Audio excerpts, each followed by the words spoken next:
It's a central plan of the Conservative Party. It's no raising of taxes on wealth. We've already taken our corporation tax from 28% in 2010 down to 18%, and it's heading down lower. Guest workers coming in, and cut back on universities by basically outpricing people at some point. Massive increase in provision for overseas students of the very, very rich, and trickle down in one country. So they no longer, even the Conservatives understand that trickle down doesn't work globally, but you could have one country full of very rich people who each need about 6 or 7 servants, and that's jobs for our children.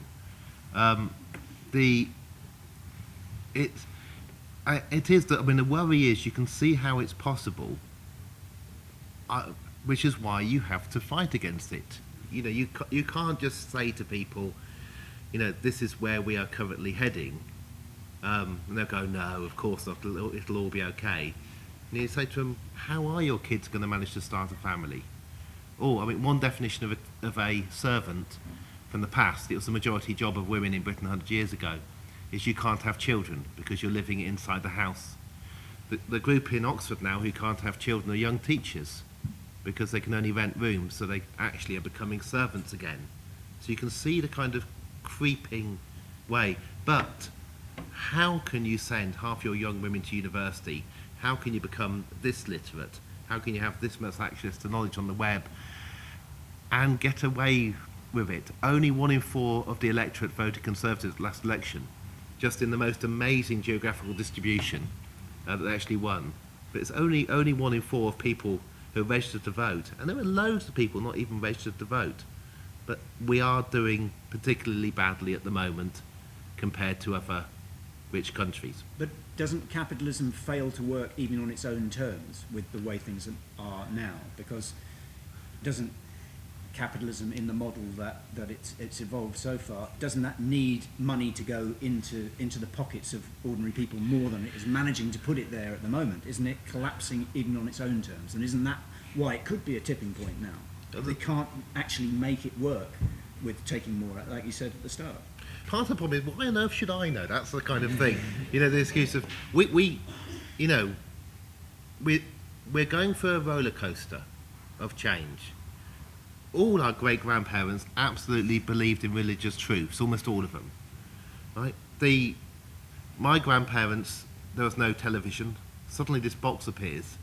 Then you have computers. The rate of change in our understanding of how the world works and what is possible has been so quick that we are understandably confused. But what we need to understand about capitalism is it hasn't been around for very long.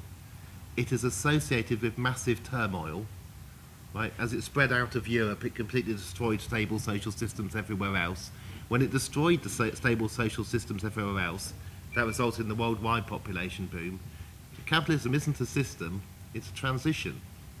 It's a change from one thing to another, and we just don't know what the other is. There's absolutely nothing stable about capitalism. It's about chaos. There's a lovely quote from René Descartes. I work in a university, so I'm allowed to do this. But René Descartes was on the docks in Amsterdam at the beginning of this, and he said, "All around me is madness. People seem to be only driven by money. What is going on?" And what was going on was he was at the beginning of capitalism, and he was standing on the docks in Amsterdam where you had to be to see it. For us, this isn't now normal because that's what we all see. So we don't think that the City of London is that strange because it's been around for some time, but this isn't something that lasts forever. We're going to get out of it somehow. We're not going to get out of it by burning every last bit of coal and oil. We have begun to work these things out. But if you told people during the miners' strike that we can't burn all this coal and these mines aren't a great idea, they'd have said, "You class traitor, we need to get more mines." And even if you tell that nice sainted new leader of the Labour Party, actually if you open deep pits again, people aren't willing to pick fruit. They really don't want to go down those holes again, even if it was a good idea to take that coal out. Our thinking changes really quickly. It's just that we get so used to it changing that within a week we think we always felt like this. And I think that's part of the problem of being pessimistic. It's very easy to think, oh, it's always been like this. And it's quite hard to think, People who are gay weren't allowed to get married a few years ago. Incredible changes happen very, very quickly. But then we zoom on to the next thing that we're absolutely disgusted by, which is partly why you do get being able to marry, not mattering whether it's him or her, or him and him, or her and her.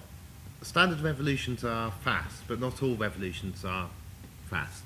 So the Neolithic revolutions over generations, it's changed from one system to another. I think the feminist revolution is a very similar one. It's over generations, and so people get very upset with the speed of it. But it's revolution. And you'll know when we've got to the end of it, because we no longer build big things like pyramids and giant dams, because it's men that want to do these big, big projects. After 1929, people thought that they would go back to 1927 for some time. It took all the way through to the late 1930s before it was recognised the 29 crash meant something different was going to happen. And all the way through the 20s and 30s, people didn't realise that they were becoming more equal. Half of equality economically was gained by 1939 from 1913, but they just didn't recognise it. We just don't all have the answers. This is why we need lots of little books written by many, many people, particularly at a time of great confusion. And there's even a historical precedent to this. The Left Book Club and other explosion in pamphlets and leaflets happened at a time of confusion where we were moving from something that appeared to be stable to something new. So I hope it's going to grow and happen more now, because it's quite obvious that those in charge of us don't have all the answers. They managed to get away with saying, it's just as much a shock to us as it is to you that all these mortgage products failed and so on. But they're not going to be able to do that the next time and the next time. And the idea that there won't be a next... You've got Andy Haldane, Deputy Director of the Bank of England, going around the world saying there will be a next time, partly because he's younger than me, and he wants to be able to keep his career going when it happens and be the one who told you it was going to happen. Things are changing, and they're changing quickly, and we need a lot more effort and a lot of sharing of ideas, because nobody has all the answers. There are lots of good things going on in the world. We do now begin to understand that our banking system is terribly, terribly dangerous and unstable and harmful. We do now know that we could power ourselves entirely with renewable energy, but we need to change our entire economic system as well. And we didn't know that 20 years ago. We didn't realise that we were going to increase the amount of energy that we use as much as we've done. And I think you can probably say it again. You can't predict the good news. You can't predict when good things happen. You can't predict when several 100,000 people suddenly decide to join a political party or pay £3, and cause them a great deal of upset when they all meet down in Brighton. That really... The bad is often unpredictable, but the good is also unpredictable. But if things are going to get better, they require effort.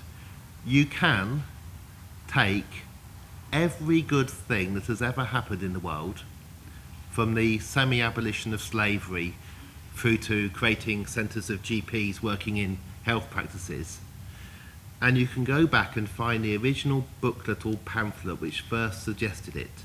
Everything that's ever been done that's made the world a better place, somebody has written saying it would be a good idea. They were often thought to be mad, and often it's 40 or 50 years before the event even began. Now the bad news is that for every one of those books or pamphlets there were another 1,000, which didn't result in earth-shattering changes to the world. But without that happening, nothing emerges that's good simply out of a vacuum. It requires people talking about it, saying it's sensible, discussing with each other, and then things which were deemed to be impossible in one generation become possible in the next generation, and then become complete common sense in the next. The example I'll give you, when I was growing up in this city, they caned the boys. They didn't cane the girls by then, but they still caned the boys in the state school. A little bit later, they banned the caning of the boys in the state school. They carried on caning them in the private schools for a bit, but then they got rid of that. Then we got used to the idea that you don't strike children. And now we've got to a point where if anybody even suggests hitting a child like that, you worry about it. If I had said in the 1980s in Oxford, there will come a point where this is seen as absolutely abhorrent, not just something we should calm down on, it would have seemed to be mad. You now think, why am I going on about, of course caning children is bad. So think about all the things that we currently do that in 10 or 20 years' time will be seen as bad as the fact that we caned our children in this city just 30 odd years ago. Thanks very much.